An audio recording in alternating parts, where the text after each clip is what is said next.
how to do it on my own. I was always pretty good with like a variety of instruments. So my father's a drummer; he's an amazing drummer, and my brother is a cellist. I play bass, stand-up bass, piano, guitar.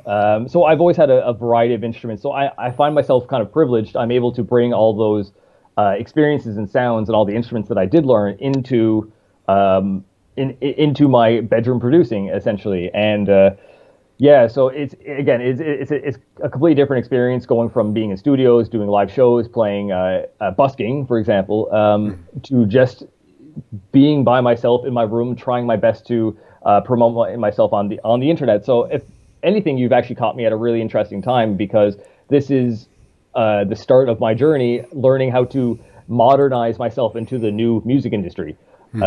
Which so I've been doing a lot of research and a lot of growing in that direction. Like it used to be like at one point in my life I was standing on the side of the road with CDs. You know what I mean? Like trying to like like that didn't really work out at the time. It definitely wouldn't work now. But so I don't know if people would do that all that much anymore. Playing shows is fantastic, but you can't do that now either.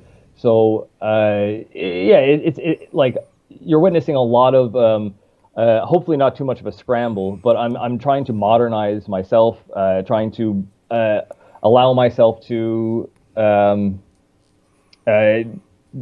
be ready for like any future changes, like Spotify. I'm having to learn a lot about Spotify. All of that was like before I started this adventure. A lot of that was kind of background noise, and you can't ignore it anymore. Like I had all these plans for tours and stuff, and that just again someday you would have to do it as far as I know, but yeah, it's this whole project is a lot of like just trying to be a modern, forward-looking project and musician, and rather than trying to like figure out what previous musicians are doing, I'm trying to learn new ways to do things. Okay. And kind of as a pandemic forced you to your bedroom, basically. So, Yep. and now you have to, because you cannot play shows anymore or busking or something. So you try to figure this out. So, and Yep. you're on SoundCloud, and Yep. you're not on Spotify yet, or I are you? I I am now on Spotify as of between the time like you and I were talking. I put a demo on there so I can claim my profile because Hmm. I wanted to be able to push my songs to the playlist curated by the editing team, and that's from my understanding now that is a huge way you can boost your audience. It's just I guess playing the game. I guess with Spotify, like you'll push a song out weeks in advance, and so you can submit it to the editorial team. And if if it works out for you, they can put you on many curated playlists that would reach many people. I've read lots of positive reports and stuff about these uh, this tactic. Also, trying to like my small audience, like the people, a couple of people who know who I am, trying to get them to pre-save my song. All like it seems like just the hustle. It's more of the hustle, but it's a new kind of hustle. Whereas before, I would have gone to a show, for example, and spoken to people and. Maybe handed out a CD, or eventually that became a flash drive, USB drive with some of my MP3s. I mean, I think now looking back, like I think that's kind of crazy because if someone handed me a flash drive, anything could be on that. So like I don't know, like Yeah, yeah. just trying to do what anything you can. But now a lot of my networking is completely online, like from my home. So it almost feels like it's not like always effective. But like then I see my streams go up from you know some playlists I might have reached out to, or yeah. So there's a huge learning experience, and I think a lot of people are finding this frustrating. Some people find it really easy, and I see like a lot of people who are like in, and maybe I'm just insecure about my own success sometimes, but I see a lot of people who are a bit younger who are just kind of have more of a knack for this kind of thing. Just share like growing an audience through YouTube and Instagram and TikTok, and then funneling those fans into your Spotify and using those people to really boost you up in the algorithm. It's all about algorithms and stuff these days as well. So that's another thing that I'm trying to learn. Yeah, yeah. I just had a talk the other day with another musician about it, because I'm kind of, what I'm doing here is basically also kind of being an influencer, and I also have my own playlist. So that's why I ask also, I want to put your music on my playlist, and I started the playlist from scratch. I started by 0, and I have it now with 1,200 followers. Congrats. So I mean, yeah, it's and we talked about how I got from 0 to where, and it's really, it's a lot of how you say, grunt work, or really just doing the grind. I wrote to over 900 people to get my first 300 followers and stuff. So it's like you said, it's a new game. It's sometimes I dislike it because it's, oh man, do I really have to do that? I guess you have the same, like, I just want to make music, right? And let the music speak for itself. But on the other hand, if you don't do anything today, people can make music on their smartphones and say, oh, that's my song, and they just changed the whatever, the drum pattern. And so, there's an ocean, there's a real big flat and an avalanche of music. So you need to kind of stick out, and this is kind of what I'm trying to do also. I try to feature artists I find interesting, and I have a very small following, but it grows, and every little things help. So that's why I will put your song later on my playlist if I find it.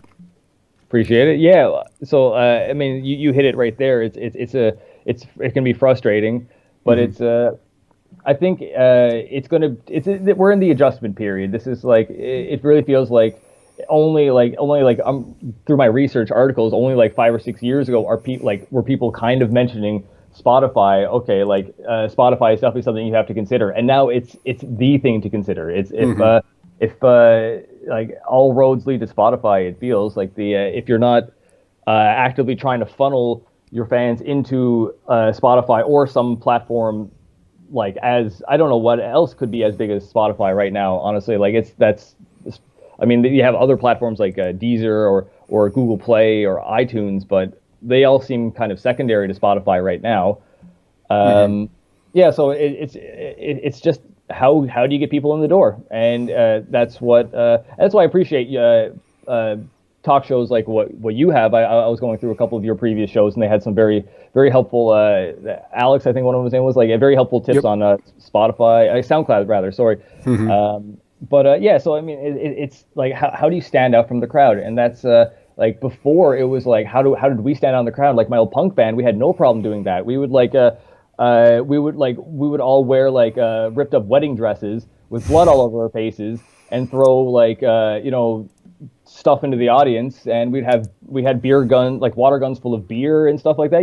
We do crazy things, and like people would remember that. People would like come to the shows. People would stop me in the streets and be like, "Hey, I saw your act, and that was really cool." They might not even be talking about the music all the time. I mean, I know the music was good, like, but yeah, so. Like, you might not be very objective, but I grant you that. Yeah. I like, obviously we all like to think we're objective, but no, I understand. I'm completely biased. No, it's just joking. No, of course. Yeah. So I'm still learning at this point how to stand out, and one thing I want to experiment with is actually live shows through YouTube, for example. I've been paying attention to a couple of artists that have been doing some live shows, and a couple of big names from previous eras who are starting to, like, I guess, trying to find ways to stay relevant. Like, I don't know, like, now I was never really a huge fan of his, but his like little live shows on YouTube are actually really funny. Little John, like, he's been, like, everyone knows who he is. I don't know if anyone actually likes his music all that much, maybe personally, but he's been doing these live shows. They're just so interesting. Like, I don't like the music, but I can't take my eyes off it because I don't know. There is something to say about actually watching the people make the music, or I guess in his case, just play the music live. So I'm leaning towards that Hmm. as well. I think like because we really don't know how long this stuff is going to be going on for. And I know this is I'm not going to turn this into a huge conversation about coronavirus, but that has affected. As you know, it has affected everybody. It's just it's changed the game, and we don't know if it's going to be a long term thing, if it's going to keep coming back. So I would recommend to anybody to try and solidify your online presence and to try and make like I see people having shows with tens of thousands of people just watching from their living room, and they can donate in. I mean, they're not paying anything a lot of the time to see the show, but these people can actually make. I see people making hundreds of dollars a night, just receiving donations on YouTube. They're called super chats. It's incredible, and I really feel that yeah, you really need to capitalize on these changes early. That's why I'm working hard now, so I can establish myself, or at least even if you don't have a huge audience, at least get good at what you're doing. Because it's a whole different ballgame. It can be really awkward sometimes if you're trying to like keep an audience captivated, but it's even more awkward when like you're in your living room and they're in their living room and they're not kind of like if you have like 100 people in a bar, they're there. They're not likely going to leave. Maybe really bad, maybe they will, but I'm lucky. I've never had that happen to me. I've never had a bar clear out, but like I've seen people with shows and they might have 100 people watching, and as soon as they stop, like all these people are just gone, and they have to try it again. So that's another learning experience as well. Like how do you get people in the door? How do you keep people in the door when they have so many options? They like if the moment they get bored, they can just switch to a different channel. So that's another experience. That's another another learning experience, I guess. Yeah, that everyone's going to have to kind of take up. Yep.